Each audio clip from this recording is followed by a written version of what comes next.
Hi, my name's Ron Darian, and I'd like to do an impression for you. This is kind of a bizarre impression, but I hope you enjoy it. This is my impression of the beginning of every baseball game in America.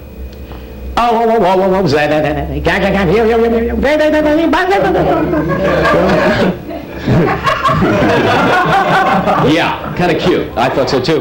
You know, I was at an airport the other day, and I was, no kidding, seriously. I was at the airport and I was waiting for the announcement to come over the loudspeaker, and this is what I heard.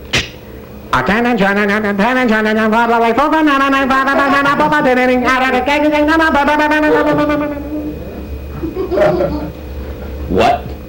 Had no idea. The guy next to me was in a panic. It must have been his flight. He comes over to me. Excuse me, did you hear what that gentleman just said? You know, I couldn't resist. I had to do it, you know, like, you would have done it too. And you certainly did. Oh, come on now. Boy, you're like, I really feel us working well together, this studio audience. I really feel like we know each other. You know what I mean? I really feel like this is beautiful, and I'm kind of warmed.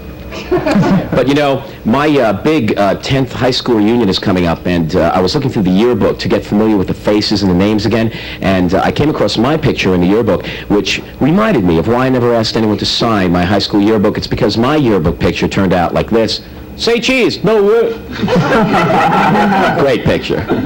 No name underneath, just moron. Idiot, fool, schmuck, idiot, fool, moron. It's fun to look through other people's yearbooks. If you ever did that, you always recognize people. You know what I mean? We all went to the same high school, really. Any yearbook I ever looked at had at least one picture in it that looked like this.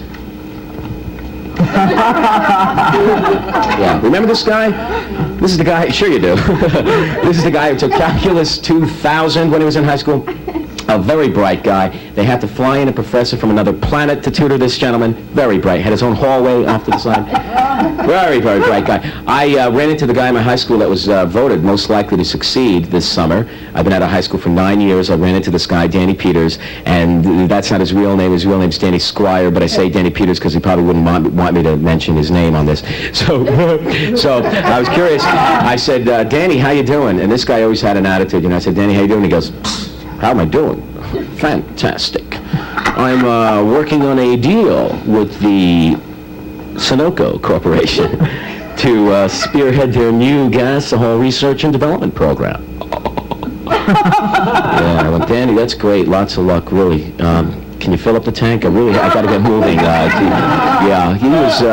Who would want to be called most likely to succeed? This is the point. This is a terrible thing. It's a curse. Can you imagine having that kind of pressure on you for the rest of your life? Wherever you go, you've got that voice following you around. Are you succeeding?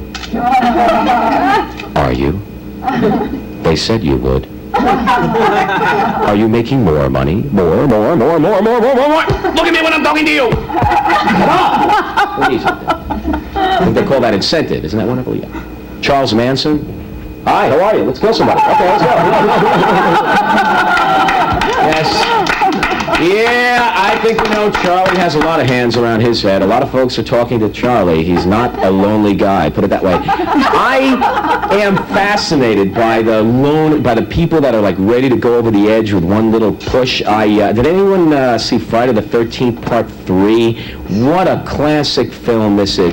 You want to identify with the characters in the film, but you really can't because the writers always make them into such idiots. Why do the people in these films always go looking for the psychotic axe murderer?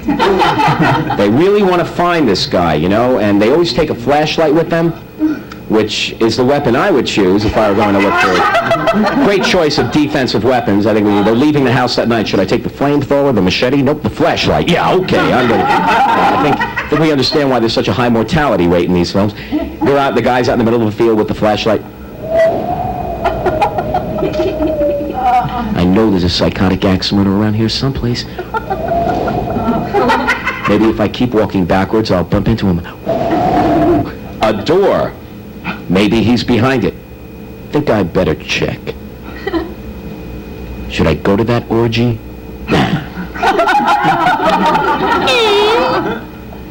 No. Door number 2. Hi. Okay. Yeah. What a surprise, huh? Yeah. Boy, was my face red. Alert Reader's Digest. This isn't God. A writer put me here. I have no business being here, and I die immediately, right? Thank you. Goodbye. You always see this guy in one more scene towards the end of the film. Someone opens up a cupboard. This guy pops out.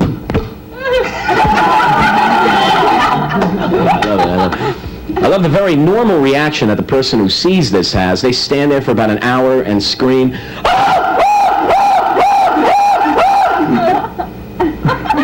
Yeah, you know, I open up a cupboard and I see my best friend swinging there.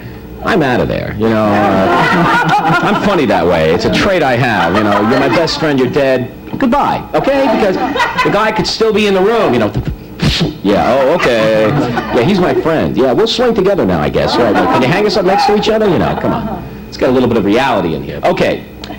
I wonder if there are any disgusting people around. I think you know who you are. All my life, I've been surrounded by disgusting people. Remember when you were a kid? Remember kids that used to drink from water fountains by wrapping their lips around the metal and sucking the water out? Remember these people? Now, correct me if I'm wrong, but the water comes out by itself, okay? You don't need to create a major vacuum to get the water out, but they're right up to the metal. Germs just leaping off their face onto the metal. Go ahead. Right, the thing is alive now. It's got veins in it. No, hello. I think it's your water fountain now. Okay, I think it's yours. Okay. These people are disgusting. They don't change when they grow up. They're the same way. They're like, so Bill, about that contract on Thursday, we have to. Whoops. Bing, gotta come back. Wait a minute. Got something here. Got something. Nope, nothing there. False alarm. But you know what? I'll never eat at a French restaurant again until I learn how to speak French. I'm like way too intimidated by the French waiters that come over the table. Excuse me, monsieur. Yes, thank you very much. What did he say? I have no idea. I just ordered Brezhnev, I think. I have no idea. I got to show you this now real quickly because it's next. This is a miniature electronic keyboard by Casio, and I'd like to play a little tune for you on this, so I hope you enjoy it, okay? Okay. Piano players always do this. One day I'd like to see their hands fly off, hit someone in the head, you know. Stop the concert. Okay, here we go.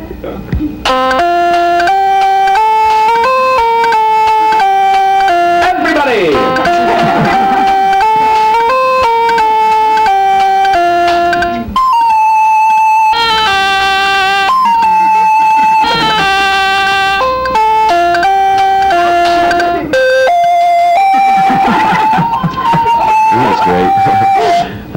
It doesn't need you.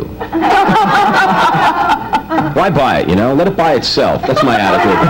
But I bought it because I love gadgets. It's really neat. It gets a lot of different kinds of sounds. I'd like to show you one right now.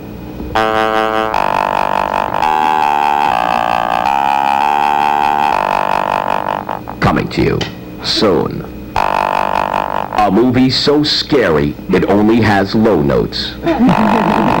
From the people who brought you. Don't go in the house. Don't open the door. Don't answer the phone. And keep your feet off the furniture. Now, it's Don't See This Movie. Yes, don't see this movie, the most terrifying film of all time. Don't see it. No one has seen it. We haven't even made it yet. It's that scary. We're afraid to. We don't know what's going to happen if we do. People are going to die. Get the picture? Good. Actually, I'm lying. Sue me. I'm lying. We made the film, but we lost it. We don't know where it is. It's rolling around in the street someplace. If you see it, don't touch it. Pick it up with a stick, put it in a box, burn it. Stop doing anything. Go home. Give up. Stop breathing. Nothing left. Don't see this movie coming soon to the theater. Not even close to you. You've been very nice.